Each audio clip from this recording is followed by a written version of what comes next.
Hello friend, स्वागत है आपका आईडी लर्निंग अकेडमी में। आपकी दोस्त अंजू। आप सभी को मेरा नमस्ते। उम्मीद करती हूँ आप सभी खुश और स्वस्थ होंगे। तो चले फ्रेंड, जो हमारी हिंदी साहित्य की महत्वपूर्ण प्रश्न श्रृंखला चल रही है, हमारा उसमें टॉपिक चल रहा है रीतिकाल।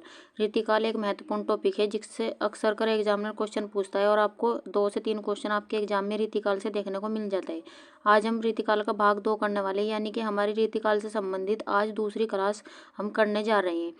पिछली बार मैंने रीतिकाल को अपनी क्लास में डिटेल से पढ़ाया था, जिससे आपका रीतिकाल 80% आपका कवर हो चुका होगा। अगर आपने हमारी पहली क्लास नहीं देखी है तो आप उसे भी देख लीजिए। आपका वहाँ से भी आपका जो रीतिकाल टॉपिक है वो आपका वहाँ से क्लियर हो जाएगा। आज हम कुछ क्वेश्चन करने वाले हैं, जो मोस्ट इंपॉर्टेंट क्वेश्चन पिछली क्लास में रह गए थे वो आज मैं आपको कराने वाली हूँ। तो चलिए ज़्यादा टाइम वेस्ट ना करते हुए शुरू करते हैं आज की क्लास आपको पसंद आए तो लाइक सब्सक्राइब करना ना भूलें और वीडियो को ज़्यादा से ज़्यादा शेयर कर दीजिए ताकि और भी बच्चों को इसका फ़ायदा मिल सके। तो चलिए शुरू करते हैं आज की क्लास। रीतिकाल। अगर हम रीतिकाल की बात करें, रीतिकाल एक महत्वपूर्ण टॉपिक है फ्रेंड्स। अगर हम इसकी समय सीमा की बात करें, रीतिकाल अगर आपसे विक्रम संवत में पूछे तो आपको 1700 विक्रम संवत से 1700 विक्रम संवत से आपको 1900 विक्रम संवत आपका आंसर होने वाला है। अगर रीतिकाल की समय सीमा आपसे ईस्वी में पूछ ले तो आपको 1643 ईस्वी से आपका 1843 आपका आंसर होने वाला है। और ये टॉपिक मैंने डिटेल से अपनी पिछली क्लास में पढ़ाया, आप वहाँ पर भी जाकर इसे देख सकते हैं। तो चलिए अब शुरू करते हैं अपने क्वेश्चन आंसर। चलिए, हमारा पहला क्वेश्चन है, राजा शिवराज के नगरान के धाक सुनी कहते पात साहन की छाती धड़कती है, निम्न पंक्ति के रचनाकार कौन है। आपको सभी क्वेश्चन देखते हुए चलना है। आज के सभी क्वेश्चन मोस्ट इंपोर्टेंट क्वेश्चन है। बताइए पंक्ति किसके द्वारा लिखी गई है। राजा शिवरान के नगारन के धाक सुनी कहते पात साहन की छाती धड़कती है, निम्न पंक्ति के रचनाकार कौन है। मतीराम, भूषण, श्रीधर पाठक या दिनकर। बताइए पंक्तियां किसके द्वारा लिखी गई है। हमारा आंसर है ये पंक्तियां भूषण द्वारा लिखी गई है। अगर हम भूषण की बात करें, इनकी रचना है भूषण हजारा, भूषण हजारा, शिवा बावनी,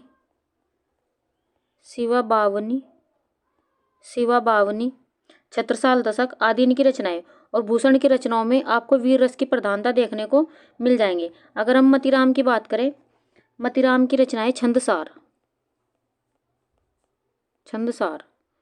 श्रीधर पाठक की बात करें, श्रीधर पाठक की है कश्मीर सुषमा। दिनकर की बात करें, नील कुसुम दिनकर की रचनाएं। चलिए नेक्स्ट देखते हैं। नेक्स्ट क्वेश्चन है हमारा, निम्न में से किस कवि ने भक्ति, श्रृंगार और वीर तीनों विषयों पर अधिकार पूर्वक लिखा है। भूषण, मतीराम, पद्माकर, भिखारदास। बताइए मोस्ट इंपोर्टेंट क्वेश्चन है। इसमें पूछा गया है कि किस भक्ति ने भक्ति और श्रृंगार और वीर तीनों विषयों पर अधिकार पूर्वक लिखा है, और एग्जाम की दृष्टि से मोस्ट इंपोर्टेंट क्वेश्चन है।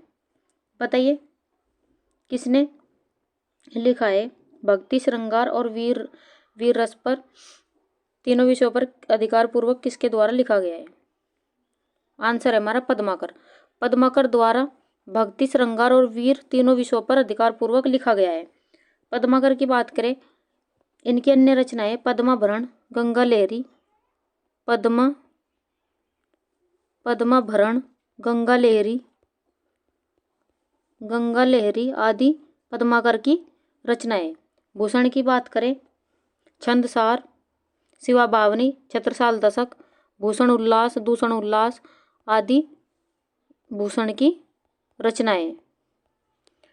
मतीराम की बात करें, रसराज, छंदसार आदि मतीराम की रचनाएं। भिखारी दास की बात करें, काव्य निर्णय। तो फ्रेंड्स, आपको जो भी इंपॉर्टेंट पॉइंट लगे आप अपनी नोटबुक में नोट करते हुए चलेगा। आज हम एक क्वेश्चन में आपको 5 से 6 क्वेश्चन एक क्वेश्चन में आपको कराने वाले हैं। आज की क्लास आपके लिए मोस्ट इंपॉर्टेंट क्लास रहने वाली है, तो वीडियो में लास्ट तक बने रहिए। चलिए नेक्स्ट क्वेश्चन है हमारा, निम्न में से रस का साक्षात अवतार किसे कहा गया है। केशवदास, चिंतामणि, घनानंद या भूषण। बताइए, ये भी मोस्ट इंपॉर्टेंट क्वेश्चन है। रस का साक्षात अवतार किसे कहा गया है। आंसर है हमारा घनानंद को रस का साक्षात अवतार कहा गया है। घनानंद की अन्य रचनाओं की बात करें, विरह लीला, सुजान सागर आदि इन्हीं की रचनाएं। विरह लीला, सुजान सागर आदि इन्हीं की रचनाएं। केशव दास की बात करें, रसिक प्रिया, नखशिख आदि इन्हीं की, कवि प्रिया आदि इन्हीं की रचनाएं। रसिक प्रिया। चिंतामणि की बात करें, श्रृंगार मंजरी चिंतामणि की रचनाएं। भूषण की बात करें, शिवराज भूषण, भूषण उल्लास, दूषण उल्लास आदि इन्हीं की रचनाएं। चलिए नेक्स्ट देखते हैं। नेक्स्ट क्वेश्चन हमारा, रीतिकाल के कवियों को कितनी श्रेणी में बांटा गया है। मोस्ट इंपोर्टेंट क्वेश्चन है और पिछले एग्जामों में पूछा गया क्वेश्चन है। बताइए रीतिकाल को कितनी श्रेणी में बांटा गया है। 4, 2, 3 या 1। बताइए रीतिकाल के कवियों को कितनी श्रेणी में बांटा गया है। आंसर है हमारा रीतिकाल के कवियों को 3 श्रेणी में बांटा गया है। किन किन श्रेणी में बांटा गया है, एक क्वेश्चन आपका यहाँ से भी बन जाता है। अगर हम इसकी बात करें, रीतिकाल को 3 श्रेणियों में किसके द्वारा बांटा गया है, तो ये विश्वनाथ प्रसाद मिश्र द्वारा, विश्वनाथ प्रसाद मिश्र द्वारा रीतिकाल के कवियों को 3 श्रेणी में बांटा गया है। किन किन श्रेणियों में बांटा गया है, रीतिबद्ध कवि, रीति मुक्त कवि और रीति सिद्ध कवि। रीतिबद्ध, रीति सिद्ध और रीति मुक्त कवि। तो जो काम आचार्य रामचंद्र शुक्ल नहीं कर पाए वो किन्होंने क्या है, विश्वनाथ प्रसाद द्वारा रीतिकाल के कवियों को 3 श्रेणी में बांटा गया है, रीतिबद्ध, रीति सिद्ध और रीति मुक्त कवि। चलिए ये मोस्ट इंपॉर्टेंट क्वेश्चन है फ्रेंड्स। हमारा कंटेंट आपको पसंद आ रहा है तो लाइक सब्सक्राइब करना ना भूलें और वीडियो को ज़्यादा से ज़्यादा शेयर कर दीजिए और अपने भाई बहन अपने फ्रेंड्स में ज़्यादा से ज़्यादा शेयर कर दीजिए ताकि उनको भी इसका फ़ायदा मिल सके। हम आपके लिए बड़ी मेहनत से आपके लिए कंटेंट तैयार कर लेकर आते हैं। चलिए अब आते हैं अपनी क्लास पर। हमारा नेक्स्ट क्वेश्चन है, निम्न में से रीतिकाल को श्रृंगार काल किसने कहा है। रामचंद्र शुक्ल, आचार्य विश्वनाथ प्रसाद मिश्र, गोलेंद्र पटेल, रमाशंकर शुक्ल रसाल। बताइए रीतिकाल को श्रृंगार काल किसने कहा है। आंसर है हमारा आचार्य विश्वनाथ प्रसाद मिश्र ने रीतिकाल को श्रृंगार काल की संज्ञा दी है। इन्होंने रीतिकाल को श्रृंगार काल की संज्ञा किस लिए दी है, क्योंकि इसमें श्रृंगार रस की प्रधानता देखने को मिलती है रीतिकाल में, इसलिए इन्होंने रीतिकाल को श्रृंगार काल की संज्ञा दी है। और इन्होंने रीतिकाल को श्रृंगार काल की संज्ञा देते हुए इसे 3 श्रेणियों में विभाजित किया है इसके कवियों को, रीतिबद्ध कवि, रीति मुक्त और रीति सिद्ध कवि। किसके द्वारा किया गया है, विश्वनाथ प्रसाद मिश्र द्वारा। अगर हम रामचंद्र शुक्ल की बात करें, इन्होंने रीतिकाल को रीतिकाल की संज्ञा ही दी है और ये सर्वमान्य है। आचार्य रामचंद्र शुक्ल ने रीतिकाल को रीतिकाल की संज्ञा ही दी है। अगर हम गोलेंद्र पटेल की बात करें, इन्होंने रीतिकाल को अलंकरण काल कहा है।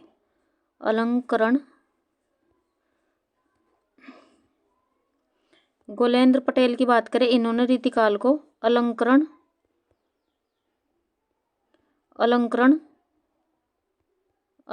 काल कहा है। अगर हम रमाशंकर शुक्ल रसाल की बात करें, इन्होंने रीतिकाल को कलाकाल कहा है।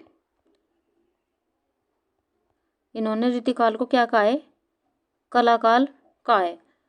रामचंद्र शुक्ल ने रीतिकाल को रीतिकाल की संज्ञा ही दी है। तो ये भी एग्जाम की दृष्टि से मोस्ट इंपोर्टेंट क्वेश्चन है। तो हमारा आंसर है आचार्य विश्वनाथ प्रसाद मिश्र द्वारा रीतिकाल को श्रृंगार काल की संज्ञा दी गई है।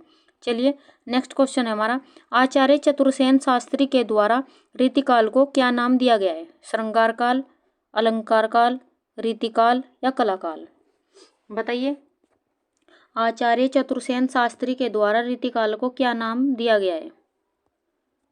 आंसर है हमारा आचार्य चतुर्सेन शास्त्री द्वारा रीतिकाल को अलंकार काल की संज्ञा दी गई है। अगर हम श्रृंगार काल की बात करें, इसे विश्वनाथ प्रसाद मिश्र द्वारा श्रृंगार काल कहा गया है। विश्वनाथ प्रसाद द्वारा क्या कहा गया है, श्रृंगार काल। रीतिकाल की बात करें, रामचंद्र शुक्ल ने इसे रीतिकाल कहा है और जो सर्वमान्य है। कलाकाल की बात करें, रमाशंकर शुक्ल रमाशंकर शुक्ल रसाल द्वारा इसे कलाकाल की संज्ञा दी गई है। चलिए नेक्स्ट क्वेश्चन है हमारा, मिश्र बंधु द्वारा रीतिकाल को क्या कहा गया है? अलंकरण काल, कलाकाल, अलंकृत काल या श्रृंगार काल? बताइए, मिश्र बंधु द्वारा रीतिकाल को क्या कहा गया है? और ये भी कई बार एग्जाम में पूछा गया क्वेश्चन है फ्रेंड्स। आपको ध्यान से आज के क्वेश्चन देखने हैं। आज के सभी क्वेश्चन मोस्ट इंपॉर्टेंट क्वेश्चन है आपके एग्जाम में।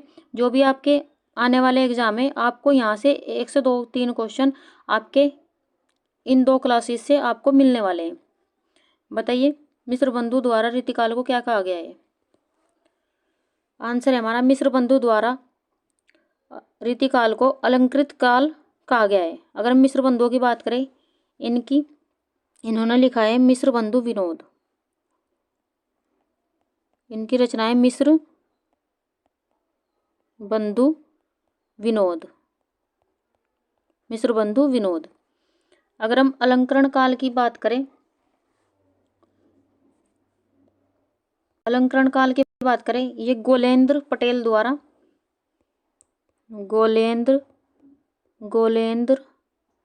पटेल ने रीतिकाल को अलंकरण काल का है। और ये एक आलोचक कवि है। गोलेंद्र पटेल कैसे कवि है? ये आलोचक कवि है। आलोचक, एक क्वेश्चन यहाँ से भी पूछ लेता है एग्जामिनर कभी कभी कि आपको राइटर दे देगा तो आपको पूछ लेगा कि निम्नलिखित में से आलोचक कवि कौन है? तो गोलेंद्र पटेल कैसे कवि है? आलोचक कवि है। अगर हम कलाकाल की बात करें, रमाशंकर शुक्ल रसाल द्वारा इसे कलाकाल कहा गया है। श्रृंगार काल की बात करें, विश्वनाथ प्रसाद मिश्र द्वारा इसे श्रृंगार काल की संज्ञा दी गई है। चलिए फ्रेंड्स, अगर हमारी वीडियो आपको पसंद आ रही है तो लाइक सब्सक्राइब करना ना भूलें और वीडियो को ज़्यादा से ज़्यादा शेयर कर दीजिए ताकि और भी बच्चों को उसका फ़ायदा मिल सके। नेक्स्ट क्वेश्चन है हमारा, निम्न में से रीतिकाल की विशेषता नहीं है? नारी के प्रति दृष्टिकोण, नायक और नायिका का भेद, गुरु की महत्ता, प्रकृति चित्रण, छंदों का प्रयोग। आपको ऐसे क्वेश्चन बड़े ध्यान से करना है फ्रेंड्स। एग्जाम में ऐसे क्वेश्चन ज़्यादा से ज़्यादा गलत होने की संभावना। बताइए, रीतिकाल की कौन सी विशेषता नहीं है? आंसर है हमारा, गुरु की महत्ता रीतिकाल की विशेषता नहीं है। अगर हम देखें, रीतिकाल की विशेषता नारी के प्रति दृष्टिकोण, नायक नायिका का भेद और प्रकृति चित्रण, छंदों का प्रयोग, ये किस काल की विशेषता है? रीतिकाल की विशेषता है। गुरु की महत्ता की बात करें, बताइए गुरु की महत्ता किस काल की विशेषता है? तो गुरु की महत्ता की बात करें, ये भक्ति काल की विशेषता है, गुरु की महत्ता। चलिए नेक्स्ट क्वेश्चन है हमारा, रास पंचाध्यायी रचना निम्न में से किस रचनाकार की है? चिंतामणि, रहीम, भूषण या मतीराम? बताइए, ये भी मोस्ट इंपोर्टेंट क्वेश्चन है। रास पंचाध्यायी रचना निम्न में से किस रचनाकार की है? आंसर है हमारा, रास पंचाध्यायी रचना रहीम की रचना है।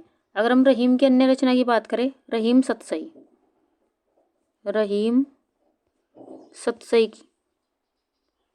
की रचना भी रहीम द्वारा की गई है। चिंतामणि की बात करें, श्रृंगार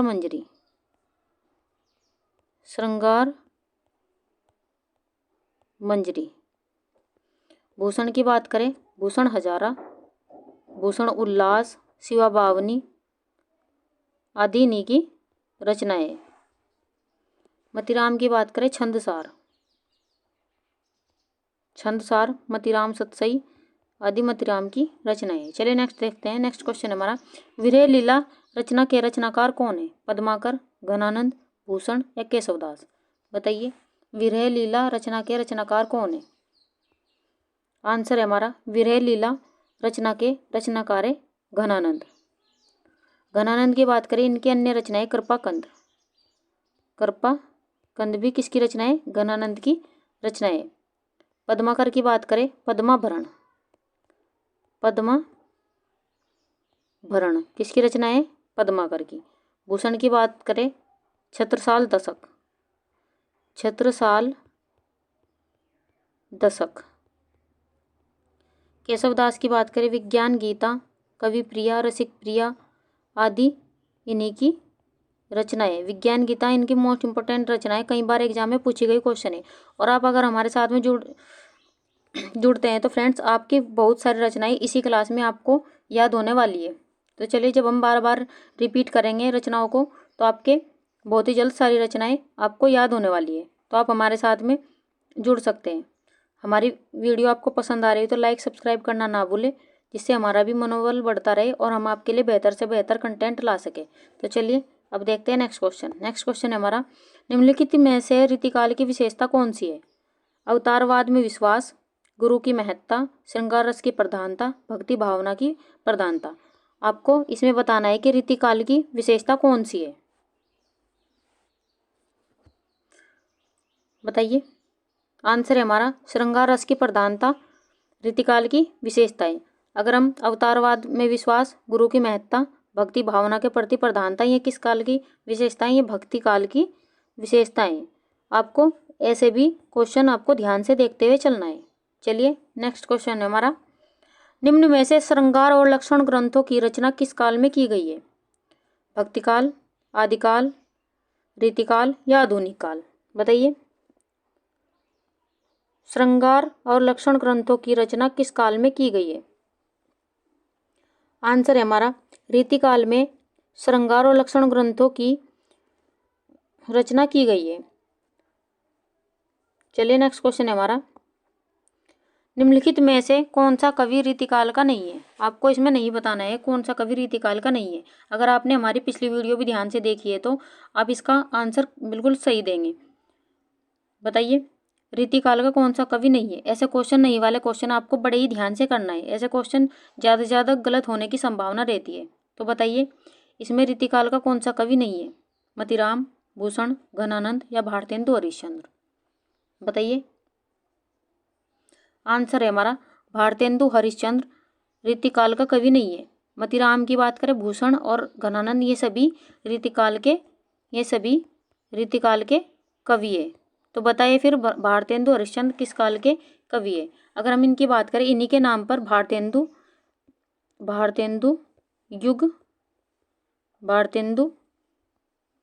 इन्हीं के नाम पर भारतेंदु युग की स्थापना हुई। किनके नाम पर? भारतेंदु हरिश्चंद्र की। अगर हम इनकी बात करें, भारतेंदु युग की स्थापना 1868 से 1900 ईस्वी मानी जाती है। चलिए नेक्स्ट क्वेश्चन है हमारा, निम्नलिखित में से कौन सा कवि रीति मुक्त काव्य धारा का नहीं है? आपको ऐसे भी क्वेश्चन पूछ लेगा। रीतिकाल की तीनों धाराओं से क्वेश्चन भी आपको देखने को आपके एग्जाम में मिल सकते हैं। तो बताइए, इसमें पूछा है नहीं, रीति मुक्त काव्य धारा का कवि कौन सा नहीं है? घनानंद, भिखारीदास, बोधा या आलम? बताइए, कौन सा कवि रीति मुक्त काव्य धारा का नहीं है? आंसर है हमारा भिखारीदास रीति मुक्त काव्य धारा के कवि नहीं है। घनानंद की बात करें, बोधा की बात करें और आलम, ये तीनों ही रीति मुक्त काव्य धारा के कवि है। भिखारीदास की बात करें तो फिर ये किस काव्य धारा के कवि है? ये रीतिबद्ध काव्य धारा के कवि है। आपको यहाँ से भी ध्यान से देखते हुए सभी क्वेश्चनों को चलना है, जिससे कि आपका एक भी क्वेश्चन एग्जाम में गलत ना हो। भिखारीदास की बात करें, ये रीतिबद्ध काव्य धारा के कवि है। अगर हम इनकी रचनाओं की बात करें, भिखारीदास की रस सारांश, काव्य निर्णय आदि इन्हीं की रचनाएं। रस सारांश, काव्य निर्णय आदि भिखारीदास की रचनाएं है। अगर हम बोधा की बात करें, ये रीति मुक्त काव्य धारा के कवि हैं। इनका दूसरा नाम क्या है, पूरा नाम क्या है? बुद्धसेन। बोधा का पूर्ण नाम, यहाँ से भी क्वेश्चन आपसे पूछ लेगा कभी कभी, इनका पूरा नाम है बुद्धसेन। चलिए नेक्स्ट क्वेश्चन है हमारा, अति सुधो स्नेह को मार्ग है, निम्न पंक्ति का रचनाकार कौन है? पद्माकर, केशवदास, घनानंद या मतीराम? बताइए, ये पंक्ति किसके द्वारा लिखी गई है? अति सुधो स्नेह को मार्ग है, निम्न पंक्ति के रचनाकार कौन है? आंसर है हमारा, इन पंक्तियों का रचनाकार है घनानंद। घनानंद की बात करें, इनकी 16 रचनाएं घनानंद ग्रंथावली में संकलित है। घनानंद ग्रंथावली में घनानंद की कितनी रचनाएं संकलित है? 16 रचनाएं इनकी घनानंद ग्रंथावली में संकलित है। अगर हम इनकी बात करें, इनकी सर्वाधिक, घनानंद की सर्वाधिक लोकप्रिय रचना कौन सी है? सुजानहित। सुजानहित सर्वाधिक लोकप्रिय रचना इनकी कौन सी है? सुजानहित। और इसमें 500, सुजानहित में 507 पद इसमें संकलित है। यहाँ से भी आपको क्वेश्चन देखते हुए चलना है। अगर हम घनानंद की बात करें, अति सुदो स्नेह को मार्ग, ये पंक्ति किसकी है? घनानंद की है।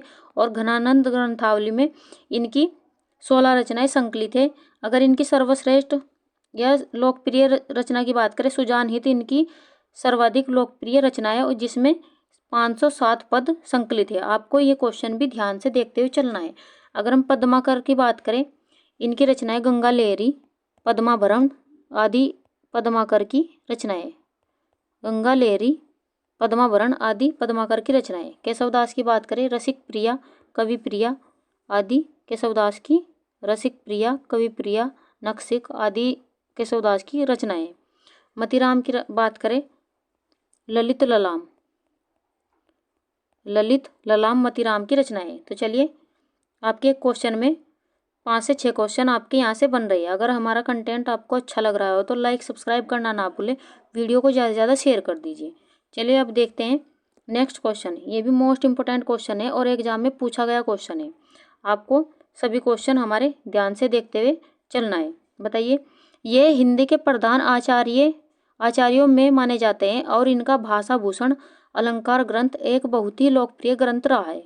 आचार्य रामचंद्र शुक्ल ने उपयुक्त बात किस रीतिकालीन कवि के विषय में कही है? आपको ये स्टेटमेंट आपको ध्यान से पढ़ना है। ये इन्होंने किसके कवि के बारे में ये बात कही है? आचार्य रामचंद्र शुक्ल ने। बताइए, ये हिंदी के प्रधान आचार्यों में माने जाते हैं। इन्होंने कहा है आचार्य रामचंद्र शुक्ल ने कि ये हिंदी के प्रधान आचार्यों में माने जाते हैं और इनका भाषा भूषण अलंकार ग्रंथ एक बहुत ही लोकप्रिय पाठ्य ग्रंथ रहा है। आचार्य रामचंद्र शुक्ल ने उपयुक्त बात या उपयुक्त कथन किस रीतिकालीन कवि के विषय में कहा है? पद्माकर, बिहारी, देव या महाराजा जसवंत सिंह। बताइए, किसके बारे में आचार्य रामचंद्र शुक्ल ने ये बात कही है? आंसर है हमारा, आचार्य रामचंद्र शुक्ल ने ये बात महाराजा जसवंत सिंह के बारे में कही है। अगर हम महाराजा जसवंत सिंह की बात करें, ये मारवाड़ के प्रतापी नरेश रहे हैं। मारवाड़ के प्रतापी नरेश रहे हैं। कौन? महाराजा जसवंत सिंह। अगर महाराजा जसवंत सिंह की बात करें, इनकी अन्य रचनाएं आनंद विलास सिद्धांत सार, आनंद विलास सिद्धांत सार इनकी रचनाएं। पद्माकर की बात करें, पद्माभरण आदि इनकी रचनाएं। जगद विनोद पद्माभरण आदि पद्माकर की रचनाएं। बिहारी की बात करें, बिहारी सतसई। देव की बात करें, भाव विलास देव की रचनाएं। चलिए नेक्स्ट देखते हैं। नेक्स्ट क्वेश्चन है हमारा, निम्नलिखित रचनाओं में से केशवदास की रचना कौन सी है? ज्ञान मंजरी, रसिक प्रिया, गीतावली, अनेकार्थ मंजरी। बताइए, निम्नलिखित रचनाओं में से केशवदास की कौन सी रचना है? आपको इसमें पूछा है कि केशवदास की कौन सी रचना है इनमें से। आंसर है हमारा, रसिक प्रिया केशवदास की रचना है। केशवदास की अन्य रचनाओं की बात करें, विज्ञान गीता इनकी मोस्ट इंपॉर्टेंट रचनाएं, कई बार एग्जाम में पूछी गई रचनाएं। विज्ञान गीता, रतन बावनी, छंदमाला आदि इनकी अन्य रचनाएं हैं। रसिक प्रिया, कवि प्रिया आदि केशवदास की रचनाएं। ज्ञान मंजरी की बात करें, ये ध्यान मंजरी है फ्रेंड्स। ध्यान मंजरी की बात करें, ये अग्रदास की रचनाएं। ध्यान मंजरी अग्रदास की रचनाएं। गीतावली की बात करें, तुलसीदास की रचनाएं। गीतावली, दोहावली, रामचरितमानस किसकी रचनाएं? तुलसीदास की। अनेकार्थ मंजरी की बात करें, नंददास की रचनाएं। चलिए नेक्स्ट देखते हैं। नेक्स्ट है हमारा, निम्नलिखित में से कवि मतीराम का प्रथम ग्रंथ कौन सा है? ये भी मोस्ट इंपॉर्टेंट क्वेश्चन है। मतीराम के पहले ग्रंथ के बारे में भी आपसे क्वेश्चन कई बार एग्जाम में पूछा गया क्वेश्चन है। बताइए, मतीराम का निम्नलिखित में से कौन सा पहला ग्रंथ है? मतिराम सतसई, छंदसार, फूलमंजरी या लक्षण ग्रंथ? बताइए। आंसर है हमारा फूलमंजरी मतिराम का प्रथम ग्रंथ है। अगर हम फूलमंजरी की बात करें, इसमें 60 दोहे हैं। कितने दोहे हैं? यहाँ से भी क्वेश्चन पूछ लेता है एग्जामिनर। और ये फूलमंजरी की बात करें, ये जहांगीर को समर्पित ग्रंथ है। एक क्वेश्चन यहाँ से भी बन जाता है फ्रेंड्स कि मतिराम के प्रथम ग्रंथ में जो फूलमंजरी है, इनका प्रथम ग्रंथ, वे किसको समर्पित है? तो ये जहांगीर को समर्पित है। जहांगीर को क्या है? इनका पहला ग्रंथ फूलमंजरी जहांगीर को समर्पित है। अगर हम डॉक्टर बच्चन सिंह की बात करें, डॉक्टर बच्चन सिंह ने इनका पहला ग्रंथ कौन सा माना है? रसराज। डॉक्टर बच्चन सिंह द्वारा रसराज को इनका पहला ग्रंथ माना गया है। मतिराम सतसई, छंदसार और लक्षण ग्रंथ, ये सभी मतिराम की अन्य रचनाएं हैं। तो आपके एक क्वेश्चन में आपके 6 से 7 क्वेश्चन यहाँ पर बन रहे हैं। तो फ्रेंड्स, आपके इस तरह से 30 क्वेश्चन में आपके 100+ क्वेश्चन आपको यहाँ से मिल रहे हैं। तो हमारे वीडियो को अगर आपको अच्छी लग रही हो तो लाइक सब्सक्राइब करना ना भूलें, वीडियो को ज़्यादा से ज़्यादा शेयर कर दीजिए, और ताकि और भी बच्चों को इसका फ़ायदा मिल सके और हमें भी मोटिवेशन मिलता रहे। चलिए, नेक्स्ट क्वेश्चन है हमारा, लाल चंद्रिका टीका के रचनाकार कौन है? लल्लूलाल, चिंतामणि, केशवदास या तोष कवि? बताइए। लाल चंद्रिका टीका के रचनाकार कौन है? आंसर है हमारा लाल चंद्रिका टीका के रचनाकार है लल्लूलाल। अगर हम लल्लूलाल की बात करें, लल्लूलाल हिंदी गद्य के 4 प्रमुख स्तंभों में से एक माने जाते हैं। लल्लूलाल की बात करें, ये हिंदी गद्य के 4 स्तंभों में से एक माने जाते हैं। किन किन में से? इंसान खां, सदल मिश्र, मुंशी सदा सुखलाल और लल्लूलाल, ये हिंदी गद्य के 4 प्रमुख स्तंभ माने जाते हैं। कौन कौन से 4 स्तंभ माने जाते हैं हिंदी गद्य के? इंसान खां, इंसान खां, सदल मिश्र, सदा सुखलाल, मुंशी सदा सुखलाल, सदा सुख लाल और लल्लूलाल, ये हिंदी गद्य के 4 प्रमुख स्तंभ माने जाते हैं। अगर हम लल्लूलाल की बात करें, इनकी अन्य रचनाएं प्रेम सागर,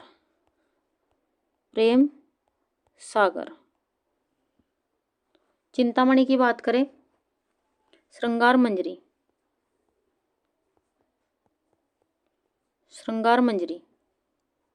केशवदास की बात करें, विज्ञान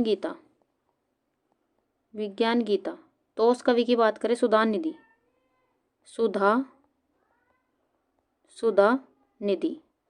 तो फ्रेंड्स, ये हिंदी गद्य के 4 स्तंभों में से एक माने जाते हैं। और छायावाद के 4 स्तंभ कौन कौन से हैं, ये आपको हमें आंसर में जरूर बताना है। आपको इसमें इन दोनों क्वेश्चन में बिल्कुल भी कंफ्यूज नहीं होना है।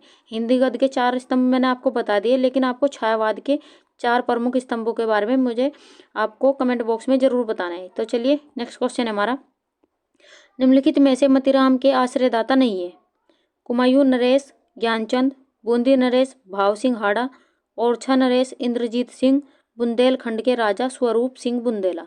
बताइए, मतिराम के आश्रयदाता नहीं है। इसमें नहीं पूछा गया है फ्रेंड्स, आपको बताना है कि मतिराम के आश्रयदाता कौन से नहीं है।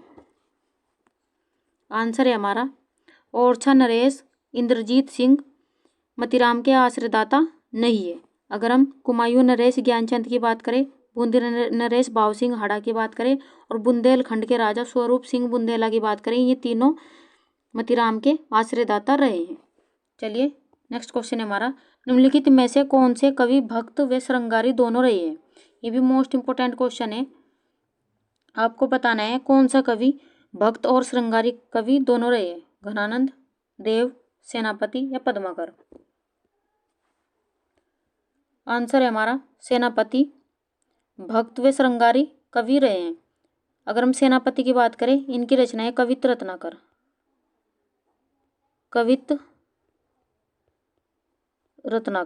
घनानंद की बात करें, विरह मंजरी, विरह लीला घनानंद की रचनाएं। देव की बात करें, पद्मावरण, देव की रचनाएं प्रेम दीपिका, रसविलास। रसविलास, प्रेम दीपिका, ये देव की रचना है। पद्माकर की बात करें, पद्माभरण,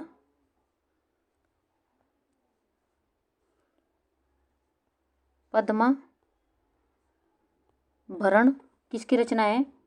ये पद्माकर की रचना है, पद्माभरण। नेक्स्ट क्वेश्चन है हमारा, निम्न में से पद्माकर की ख्याति का आधारभूत ग्रंथ कौन सा है?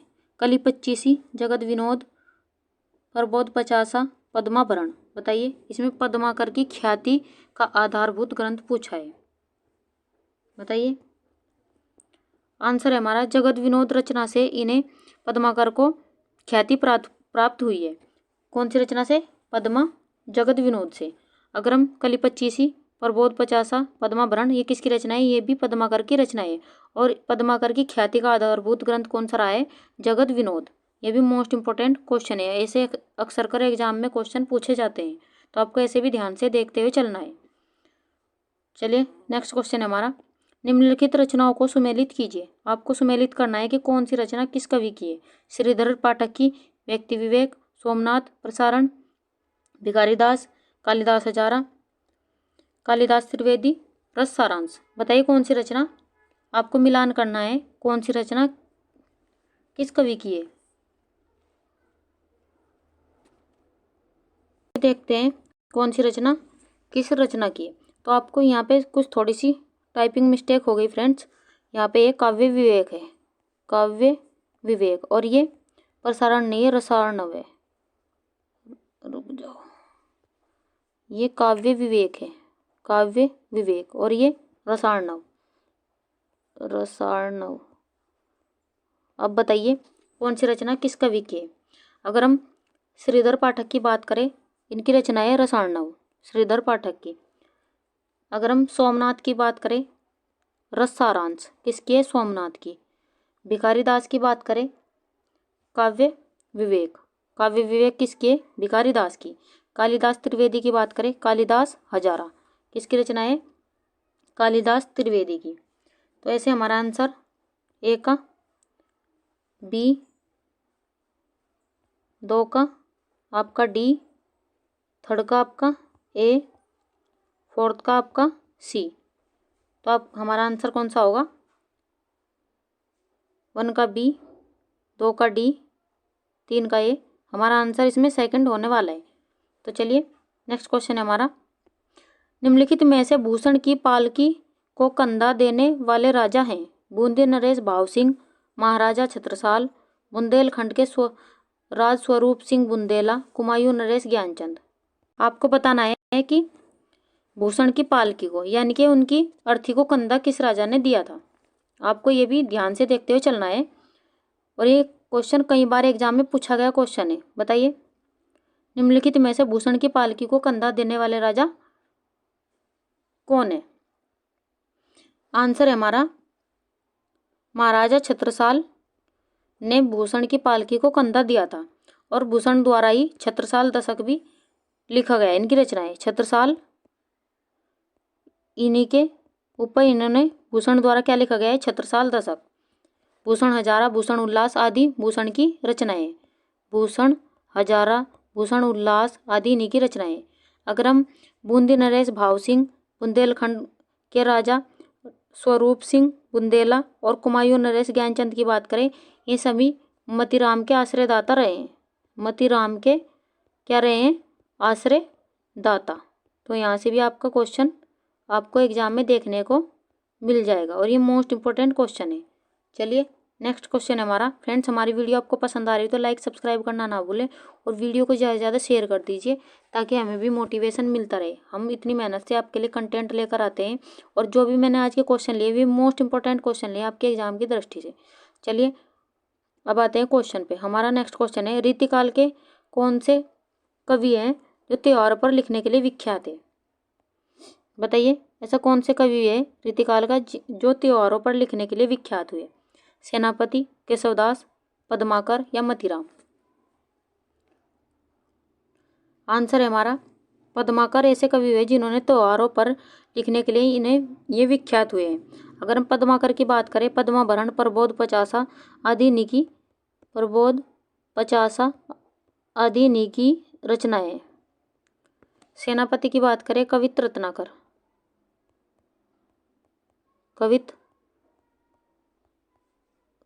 कवित रत्नाकर। केशवदास की बात करें कवि प्रिया, रसिक प्रिया, नखशिख आदि केशवदास की रचनाएं। मतीराम की बात करें ललित ललाम, मतीराम सतसई आदि मतीराम की रचनाएं।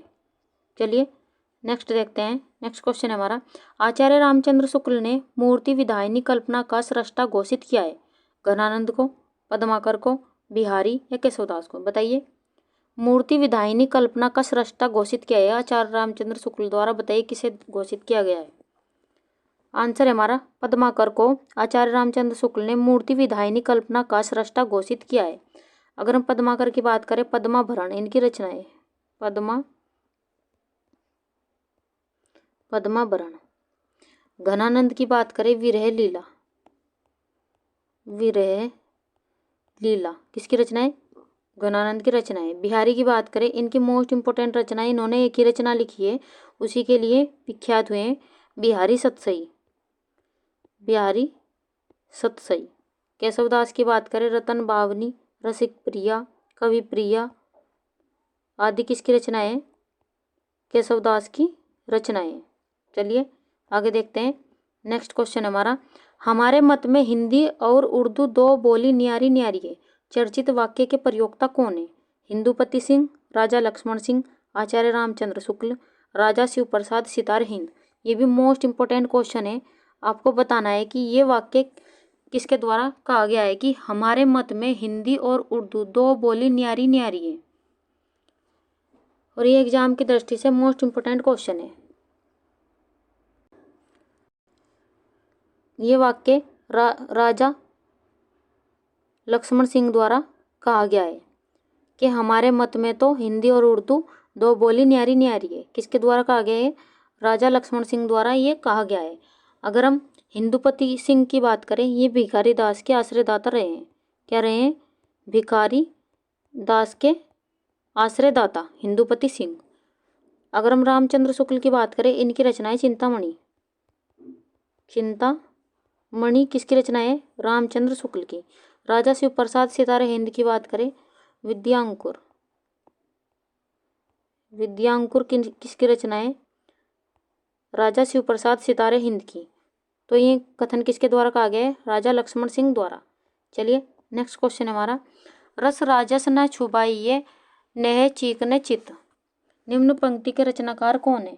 केशवदास, नरोत्तम दास, बिहारी या घनानंद? बताइए। रस राजस न छुपाइए नेह चिकने चित, ये पंक्तियाँ किसके द्वारा लिखी गई है? आंसर है हमारा ये पंक्तियाँ बिहारी द्वारा लिखी गई है। बिहारी की बात करें, इनकी रचनाएं बिहारी सतसई।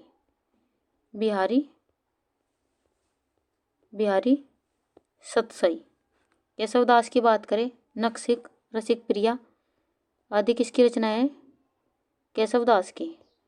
नखशिख, कवि प्रिया, रसिक प्रिया आदि किसकी रचनाएं? केशवदास की। नरोत्तम दास की बात करें, सुदामा चरित किसकी रचना है? नरोत्तम दास की। घनानंद की बात करें, कृपाकंद, विरह लीला आदि किसकी रचना है? घनानंद की रचना है। नेक्स्ट क्वेश्चन है हमारा, निम्नलिखित में से चिंतामणि की रचना नहीं है?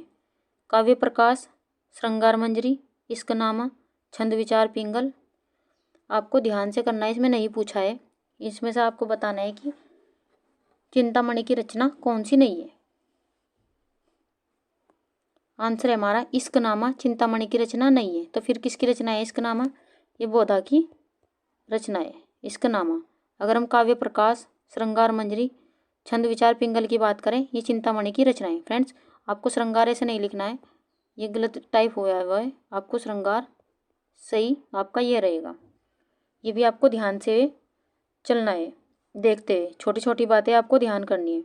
और कभी कभी श्रृंगार आपको शुद्ध वाक्य में भी लिखने के लिए आ जाता है कि शुद्ध शब्द कैसा है, तो आपका श्रृंगार शुद्ध ये है। चलिए नेक्स्ट क्वेश्चन हमारा, और ये क्वेश्चन आपके लिए है, शब्द रसायन के रचनाकार कौन है? मतीराम, रहीम, पद्माकर या देव। फ्रेंड्स ये क्वेश्चन आपके लिए है, इसका आंसर हमें कमेंट बॉक्स में ज़रूर दें। हमारी वीडियो आपको कैसी लगी उसके बारे में भी हमें ज़रूर बताएं। आप हमें कुछ सजेशन देना चाहते हैं उसके बारे में भी हमें आप कमेंट बॉक्स में लिख सकते हैं। तो चलिए मिलते हैं नेक्स्ट वीडियो में, तब तक के लिए खुश रहिए, ध्यान रखिए, अपने माता पिता का सम्मान कीजिए। तो मिलते हैं नेक्स्ट वीडियो में, तब तक के लिए खुश रहिए। वीडियो देखने के लिए